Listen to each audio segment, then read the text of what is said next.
this game, Empire vs Dwarfs, was in the region of 850 points. Since we're trying to get Ringo to grips with the current edition of the rules, for this game we just started with the basics, so no magic, no magic items and no runes. Just the simple stuff. Don't expect any tactical brilliance, since it was really just about going through the various game mechanics and getting him familiar with how it all works before we move on to any of the more advanced stuff in future games. Here's his army. He's got some great swords there and a small unit of handgunners. There's his general on horse there.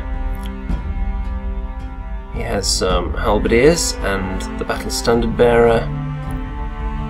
Some archers that the handgunners are attached to as a detachment, and then down here he's got his cannon. For the dwarves I took a little variety of units. I've got the grudge thrower there, Alric Big Butts the slayer, I've got a Thane as my general, 20 iron breakers, 20 warriors with great weapons, and then all the way over here I've got 10 quarrelers. Nothing too nasty in there. Okay, so the almost painted legion. They deployed, obviously just out of range with these 24-inch weapons here, so they moved up to get within firing range of those guys that they wanted to shoot at. These guys had marched up.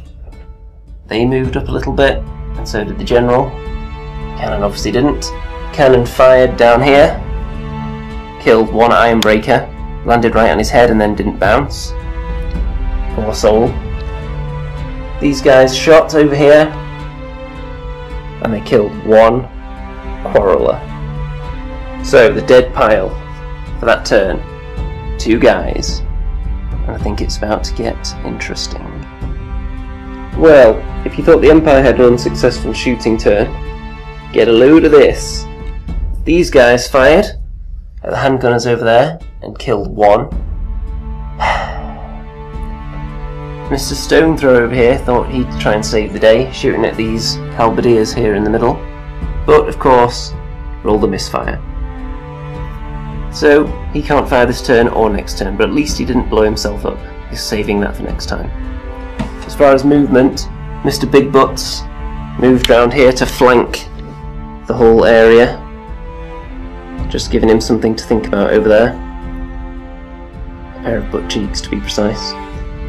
And then these 2 units marched up in the middle here, because I'm thinking I want to get in combat now. Because he's probably going to be able to outshoot me with just weight of numbers over there. As you can see by these really expensive charge markers here, both of his units attempted charges, but what's this? One of them isn't there anymore. My great weapons are slightly further forward than they used to be. Oh, and what's this? Corpse pile over here. Yep, they made it into the charge, but sadly for them, they got roundly slaughtered and then they were chased down by the great weapons. This unit didn't even make it into combat, so they're lucky that they've survived for another turn.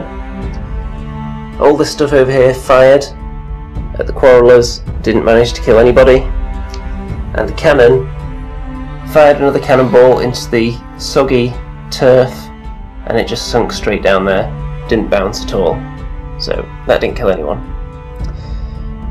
It's not looking too healthy for the Empire at the moment, but we'll see, it could turn round. Okay, in my turn 2. Obviously this could do nothing, but it's turned round now, ready to fire again next turn unless he gets killed. These guys took a few pot shots at the handgunners over there, and I think they killed 4 this time. The iron breakers attempted to charge at that unit there, obviously didn't make it, so they just trundled forward a couple of inches. The great weapons, however, did a bit better. They charged into that unit of archers there. I think they took 1 casualty from the stand and shoot, from the combined units there. And then in combat they lost 1 and then dished out the pain. They took out a few, including the battle standard, but they couldn't catch the fleeing archers, unfortunately. But I don't think they're going to be too confident. Yeah, it's not looking good for the Empire. but they can still turn it round. Let's just wait and see. Okay, in Empire turn 3, not much happened. These guys successfully rallied to turn around and face their doom there. Handgunners took a few shots into the great weapons, managed to kill one of them. The cannon misfired, and it's facing the wrong way, so you can tell it's not going to shoot this turn or next. These guys decided not to risk a charge on the Ironbreakers because they saw what happened to their mates over there when he tried to charge a unit of Dwarfs. They did not think that would be a good idea. So yeah, that's the end of the Empire turn. Okay, the Quarrelers fired onto the hill again, and you'll notice there are no handgunners left because they killed them all. Over here, the great weapons successfully charged through a hail of arrows into the archers, killed quite a few of them, made them run away. I decided, you know what, they're probably going to run off the table, so I'm not going to bother pursuing. But then they stopped literally millimetres short of the table edge, so I decided I'm just going to turn around and go after the cannon instead.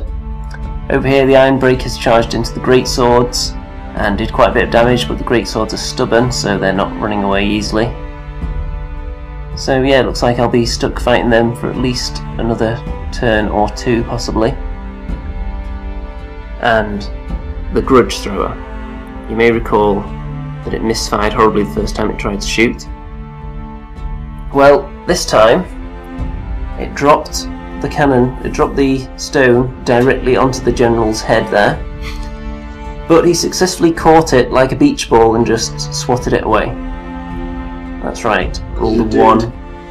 Yeah. Oh well. I don't think it's going to make a difference because it could be a clean-up operation here unless we get a bit of a turnaround in this combat. We'll see. I don't think it's going to happen. You never know. Okay, Empire turn 4. The archers over there, you'll notice, are no longer present because they failed to rally and just decided to keep on running home rather than face another round of combat with the great weapons. His general, who you'll see over there, joined in with this combat, came steaming in, and inspired them to the great feat of downing my general. But then I still won the combat because I did kill a few of them there, as you can see. The great swords stood firm, but look at that, the general running off into the distance. I think he left the iron on or something. He just came to help, turned the tide a bit, and off he goes. And there's not much left for the Empire outside of that, so we're thinking next turn might be the clean-up operation. Okay, a very short dwarf turn 4. Great weapons charged into the cannon, killed 2 of them, and then the last crewman didn't like the sound of that one bit, so he's run off to the hills somewhere. Stone thrower.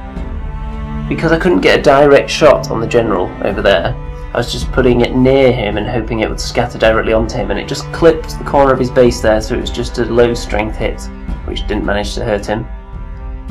And then here, Mr. Big Butts charged into the side of this combat, but did nothing whatsoever. But luckily the Ironbreakers killed all the rest of the great swords. So, the only thing the Empire have left is a general who is running for his life. So I'm hoping that he rallies so we get another turn out of this. For comedy value at least. Empire turn 5. Now, the general, who decided he didn't want to fight while he still had men alive on the battlefield, has now inexplicably turned round and decided that he wants to take on the entire dwarf army on his own. So we'll see how that goes for him. Okay, dwarf turn 5. You know what needed to be done. Great weapons charged into the general, chopped him down. He's dead. The horse is going off into the distance with its very silly hat. Hopefully it'll find an owner that isn't quite so cruel with its fashion choices.